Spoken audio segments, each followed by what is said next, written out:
What's up everyone and welcome back to the MMA Zone. Today, let's get started with Michael Bisping thinks a win over Islam Makhachev cements Charles Oliveira as GOAT. With less than a week to go until UFC 280, the MMA community is abuzz with talks regarding the upcoming vacant lightweight title fight between Charles Oliveira and Islam Makhachev. With both men stepping into the octagon on historic win streaks, odds currently have Makhachev as being a slight favorite.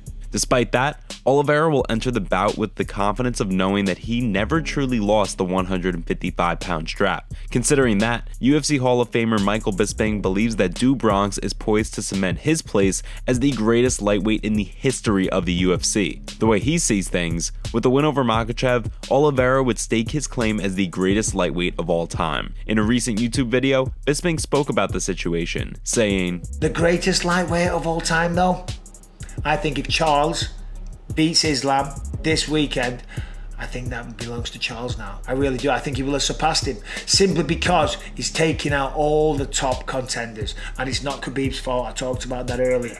But you cannot deny the numbers, the momentum, the history that Oliveira's making." Of course, after Khabib Nurmagomedov defeated Justin Gaethje in his final fight back in 2020, many proclaimed him to be the consensus greatest lightweight of all time. With that being said, however, many have continued to try and poke holes in the legacy of Nurmagomedov by referring to the fact that his reign of dominance as champion only spanned just over 2 years. Given the fact that Oliveira is still widely believed to be the uncrowned champ at 155 pounds, do you think a win over Makhachev cements his place as the greatest lightweight of all time? Or does Khabib Nurmagomedov still hold that distinction? Give us your thoughts in the comment section below.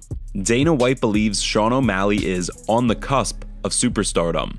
It's no secret that streaking bantamweight contender Sean O'Malley has quickly become one of the most recognizable fighters in the UFC. From his multicolored hair and iced out jewelry to his online persona where he can frequently be found smoking marijuana and making jokes about training, O'Malley has quickly become a household name for MMA fans. With just one loss on his professional record, O'Malley has managed to rack up an incredible highlight reel of knockouts over just a few short years. This weekend, the number 12 ranked bantamweight will look to cement his place as the number 1 contender at 135 pounds when he steps into the octagon to fight former champion Peter Yan on the main card. As the time winds down until the two men step into the octagon, UFC president Dana White believes that with a win, O'Malley would without question become a global superstar.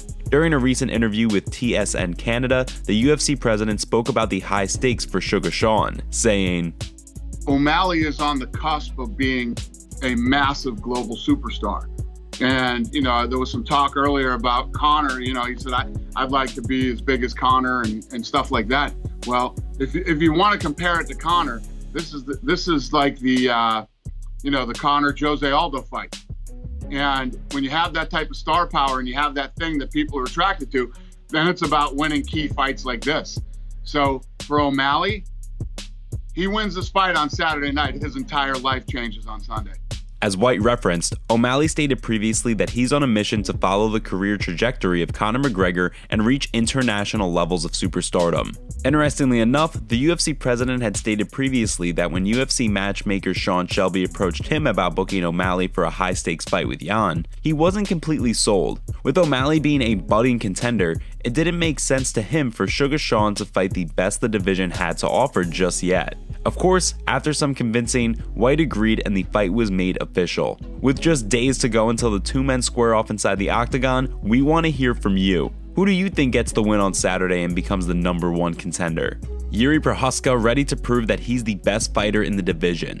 UFC light heavyweight champion Jiri Prochazka is fresh off a thrilling back-and-forth fight with former champion Glover Teixeira. The fight, which took place earlier this year, was one that immediately became a Fight of the Year contender for many fans. Given that, it's no surprise that the rematch between the two, which is set for UFC 282, is one of the most talked about upcoming bouts.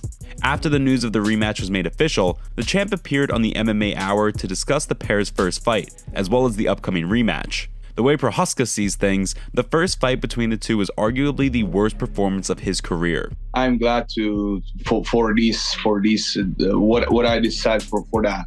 I think I just want to show my best performance, and in the first fight, that was my one of the worst performance all of my fight. Like I need that my attitude to the fight. The fact that Prochazka considers the fight to be the worst performance of his MMA career is incredibly interesting leading up to the rematch. Although the fight was a back and forth affair, Prochazka didn't edge out a narrow decision. He finished the champion to cement his place atop the division and earn the 205-pound title. Prochazka has been on a tear since joining the UFC in the summer of 2020, rattling off 3 straight finishes, which includes his most recent win over Teixeira. The former Ryzen light heavyweight champion has continued to make a huge splash in the UFC, earning himself a boatload of fans in an incredibly short period of time. With the rematch slated for the end of this year, only time will tell if the 30-year-old Prochazka is in fact the future of the division, or if Glover Teixeira is able to reclaim his championship belt. And before we continue, make sure you give that like button some love and be sure to subscribe to the MMA Zone for all of the latest news. Conor McGregor confident he ends Floyd Mayweather in rematch. After Claressa Shields picked up a dominant unanimous decision win over Savannah Marshall last weekend in London, England, many began to draw comparisons between Shields and Floyd Mayweather. In addition to the 2 dominant athletes both boasting undefeated records inside the ring, many couldn't help but notice the precision Shields brings to the ring with her, much like Mayweather. With an uncanny knack for landing punches while slipping those of her opponent, Shields and Mayweather seem to have very similar styles. According to former UFC champ Conor McGregor, that isn't the case. After a fan pointed out the similarities between the styles of Shields and Mayweather, McGregor was quick to interject, pointing out that Shields throws her punches with much more ferocity than Mayweather. McGregor then shifted gears, taking aim at his rival while giving a bold prediction for a hypothetical rematch. McGregor and Mayweather seem to have quite a bit of unfinished business inside the ring. Earlier this year, all signs pointed to the men finalizing an agreement for a rematch. Despite that, McGregor seemingly switched gears and backtracked, stating that he had no interest in another bout with Mayweather. That hasn't stopped Mayweather from teasing a rematch, however. Several weeks ago, the undefeated prize fighter stated that the two would have a rematch in 2023, something fight fans weren't entirely sold on. Given the current state of both men's careers, do you think a rematch is inevitable? Or are the two men just making headlines by teasing the idea of a rematch? Give us your thoughts down below. And now for our breaking news story of the day, we have Dana White canceling a UFC 280 fight. Yamato Nishikawa is still under contract with another promotion and therefore he won't be able to fight against Magomed Mustafayev. What do you guys think of this UFC 280 fight being cancelled? Let us know in the comments section down below. Last up, Dana White confirms Alexander Volkanovski likely next contender for lightweight belt. When UFC featherweight kingpin Alexander Volkanovski revealed that he had officially agreed to be the fill-in fighter for UFC 280's main event bout between Charles Oliveira and Islam Makhachev, many wondered what that meant for the future of the division. As Volkanovski stated at the time, if his services weren't needed for UFC 280, at least he would likely be next in line for a shot at the winner of the main event bout. Although those comments didn't sit too well with Beneil Dariush, it seems to be the direction the UFC is leaning.